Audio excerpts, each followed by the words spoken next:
አስመራ አየር መንገድ ከኢትዮጵያ አየር ኃይል በተወረወረው ሚግ 23 ፋይተር ጀት አማካኝነት እንዳልነበር መሆኗን የኤርትራ ፕሬስን ጨምሮ ሌሎች የኤርትራ የሚዲያ ተቋማት እየገለጹ ይገኛሉ። የኢትዮጵያ አየር ኃይል በ1998 ጁን 5 እና 6 በፈጸመው ድብደባ አማካኝነት የአስመራ አየር መንገድ በፋይተር ጀቱ ሚግ 23 እንዲሁም ደግሞ በክላስተር ቦምቦችን በመጠቀም ጭምር የአስመራ አየር መንገድን ጨምሮ ሌሎች የዜጎች መኖሪያ አካባቢ ላይ እንግዲህ በቲፒኤልኤፍ የሚመራው የኢትዮጵያ መንግስት ጥቃት ፈጽሞ እንደነበር የኤርትራ መንግስት ባለስልጣናትን የሚደግፉ የተለያዩ የኤርትራ ሚዲያዎች አሁን ላይ እየዘገቡ ይገኛሉ። በወቅቱ የተፈጸመውን ጥቃት ተከትሎ አሶሺየትድ ፕሬስ ኢትዮጵያ ክላስተር ቦምቦችን ተጠቅማ አስመራ አየር መንገድን አጋይተዋለች ወይም ደግሞ በአስመራ ላይ ጥቃት ፈጽማለች በማለት ያስነበበ ወይም ደግሞ ያሳየ ሲሆን ከዛ በመቀጠል ደግሞ በ1999 ደግሞ የተለያዩ የሚዲያ ተቋማትን ጨምሮ ባወጡት እንግዲህ መረጃ መሰረት ኢትዮጵያ የፈጸመችው ጥቃት በትክክል ሚግ 23 ተዋጊ ጀትን በመጠቀም እንደሆነም ጭምር ገልጸዋል። ታዲያውን ላይ የኤርትራ መንግስት ባለስልጣናት ጁን 5 እና 6 1998 በአስመራ አየር መንገድ ላይ የተፈጸመውን ጥቃት ማስታወስ ለምን አስፈለጋቸው ወይም ደግሞ ህወሓትን የሚመራው ጠቅላይ ሚኒስትር የነበሩት መለስ ዜናዊ የተመራ ኃይል ነው ይህንን ጥቃት የፈጸመብን በማለት ይህን ለምን አስታወሱ ካለን የህወሓትና የኤርትራ ግንኙነት ምንም እንኳን ጽምዶ በሚል ጥምረት አሁን ላይ አጠናክረናል ቢሉም አዋጭ ያልሆነ ጥምረትና ኤርትራ የራሷን ጥቅም ለማስከበር ብቻ የፈጠረችው ጥምረት እንጂ በሁለቱ ኃይሎች መካከል መተማመን እንደሌለ የሚያመላክት ጉዳይ ነው። በትግራይ ክልል የተሰማው እጅግ አስደንጋጭ ነው። በትግራይ ክልል ወደ ግንባር አልሄድም ያለ ወጣት ቅጣት ይጠብቋል ተብሏል። በትግራይ ክልል አዲስ የወጣው ህግ ብዙዎችን እያነጋገረ ነው። አካላዊ ብቃቱ እያለው ወደ ግንባር አልሄድም የሚል ማንኛውም የትግራይ ተወላጅ እስከ 50 ሺህ ብር ይቀጣል ተብሏል። አሁን ላይ በክልሉ ከፍተኛ ወታደራዊ ምልመላ እየተካሄደ መሆኑ የታወቀ ሲሆን ይህ ደግሞ ምልመላውን አስገዳጅ አድርጎታል። በህወሓት ላይ ዛሬም አዲስ የድሮን ጥቃት መፈጸሙ ተገልጿል። በዛሬው ዕለት ማለትም ሰኔ 1 2018 ዓ.ም በሱዳን በኩል ሽራርና አካባቢ በሚገኙ የህወሓት ታጣቂ ኃይሎች ላይ የኢትዮጵያ አየር ኃይል ከቀኑ 5:45 ላይ በድሮን ጥቃት መፈጸሙን የአካባቢው ምንጮችን ጠቅሶ አዩዝ ሀበሻ ዘግቧል። እንደ አዩዝ ሀበሻ ዘገባ ከሆነ በተለይ ደግሞ ከቀናት በፊት በሽራሮ ጥቃት የተረፉ የአርሚ 13 ታጣቂዎች እንደገና በመደራጀት ሌሊቱን በእግራቸው ወደ ኤርትራ ከገቡ በኋላ ሱዳን ሽራር መድረሳቸው ችለዋል ብለዋል። በዚህም በጉዞ ላይ የነበሩ ታጣቂ ኃይሎች ላይ በተፈጸመ ጥቃት እስካሁን ቁጥራቸው ያልታወቁ ሰዎች ጉዳት እንደደረሰባቸውና ምን ያህል ሰዎችም ደግሞ እንደሞቱ አልታወቀም። ነገር ግን ጥቃት እንደተፈጸመ የአካባቢው ምንጮችን ጠቅሶ አዩዝ ሀበሻ ዘግቧል። መቻለው መሳሪያ ምረጡልኝ፣ አይ በድሮን አትምታኝ፣ በቆመ ጠብቀኝ ተኩስብኝ፣ አይ በታንክ ይሻለኛል እንትን ይሁንልኝ የለም። ገና ብዙ እርምጃው ገና ይቀጥላል። ይሄ this is just the beginning። ደግሞ ፌደራል መንግስት ጠቅላይ ሚኒስትሩ ደግሞ ደጋግሞ ተናግሯል። በኋላ የሚቀጥለው ጦርነት ሲመጣ እንደ በፊቱ አይሆንም፣ ተው አትጀምሩት፣ ከጀመራችሁት እንደ በፊቱ አይደለም ተው ብሎ ጠቅላይ ሚኒስትሩ ደጋግሞ ተናግሯል።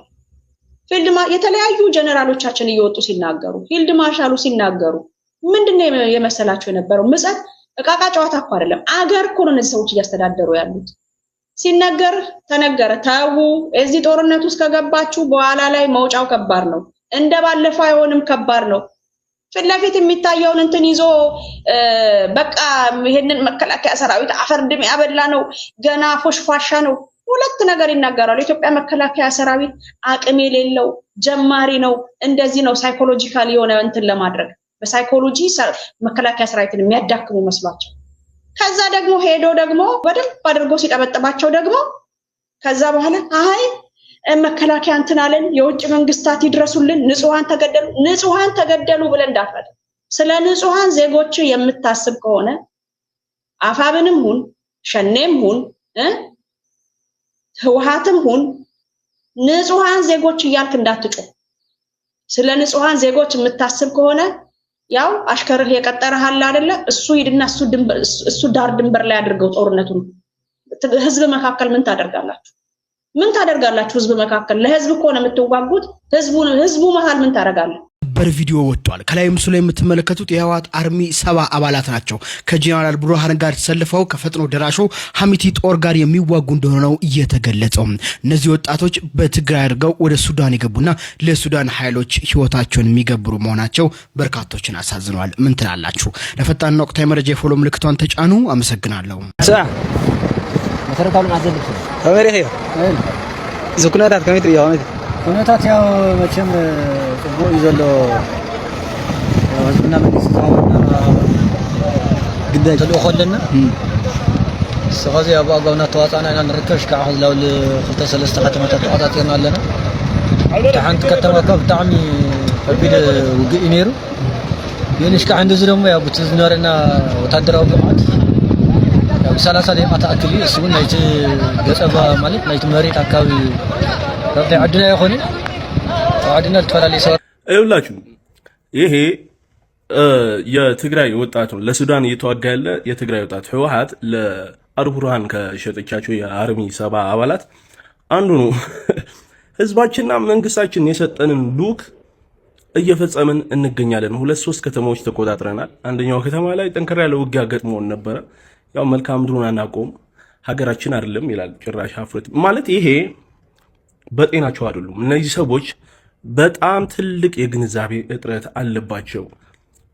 በፕሮፓጋንዳ ተደፍኗል፣ ታጉሯል። ስለምን እያወራ እንዳለ አያውቅም። የሱዳን ባንዲራ ተከሻው ላይ አድርጎ ህዝብና መንግስት የሰጠኝ አደራ እየተወጣው ነው የሚለው ማለት እንዴት ነው? የትግራይ ህዝብ ለራሱ ጨለማ ውስጥ ያለ ህዝብ፣ መንግስት የሌለው ህዝብ የትኛው መንግስት ነው ይላል?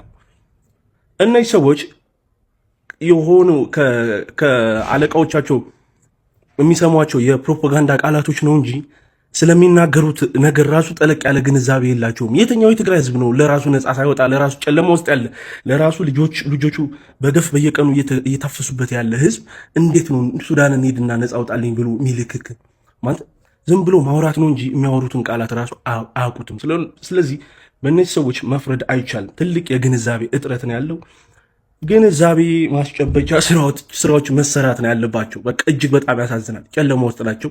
ይሄ ድንጋይ ተንተርሶ መኖር ለማያውቁት የዓላማ ጽናት ብሎ ምናምን መስዋዕት ምናምን ውስጥ ናቸው። እስካሁን ማንቃት ነው ያለብን። እነዚህ ሰዎች በምትችሉት አቅም ቲዲኤፍ ውስጥ የቲዲኤፍ ሜምበር ጓደኛም ወንድምም ዘመድም ካላችሁ እየደወላችሁ አንቁ። ምን የሆናችሁ ነው በሏቸው።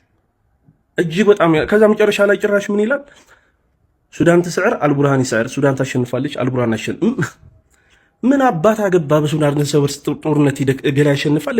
መጀመሪያ ኢትዮጵያ ታሸንፍ፣ ኢትዮጵያ ሰላም ትሁን። ትግራይ ስታሸንፍ የትግራይ ህዝብ ያሸንፍ፣ ሰላም ይሁን። ህወሓትን ይንጣል። በጣም ነው የሚያመው ጎበዝ።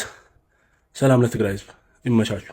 የሱዳን ሬንጀር ለብሶ የሱዳን ባንዲራ ሰንደቅ ዓላማ ያለው እንትን አድርጎ ሱዳን ጦርነት ውስጥ እየተሳተፍኩ ነው የሚል ትግራዋይ ስታይ ግን ምንድን ነው እየተደረገ ያለው? ከሻዕቢያ ጋር መስራት የማጣው ጣጣ በእንደዚህ አይነት መልኩም ራስን እንድታገኝ የምትገደድበት ሁኔታ አለ። አንድ ነው። ሁለተኛ ዝቅ ስንል የጥቅም ጉዳይ ነው የምናገኘው።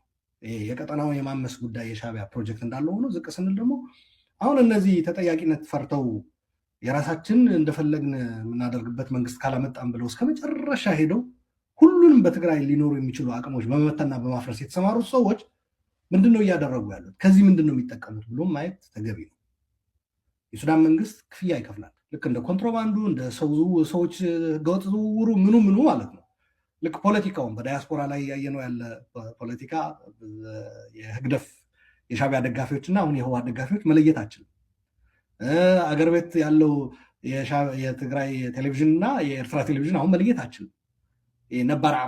ነባር አቅም ተብሎ የሚመጡ ጦርነት መዋጋት እንዳለበት ወጣቱ ይሄ አስገድዶ ማፈስ ተገቢ እንደሆነም ሊያስረዱ የሚሞክሩ ናሽናል ፓናሶኒክ ሬዲዮ እምላቸው ማለት ነው። እነዚህ ሰዎች ተመሳሳይ ናቸው ካያቸው ከሻዕቢያ ጀኔራልና ትግራይ ውስጥ ባሉ የእነ ደብረጽዮን ጀኔራሎች ልዩነት ላታይ ትችላለህ። ስሌቭ ሶልጀር በማቅረብ ልክ በቃ የሰው ልጅ ትሸጣለህ ማለት ነው። ሄዶ እንዲዋጋ አንተ ዶላሩን ትቀበላለህ። እዛ ሄዶ እሱ ትል ይላል።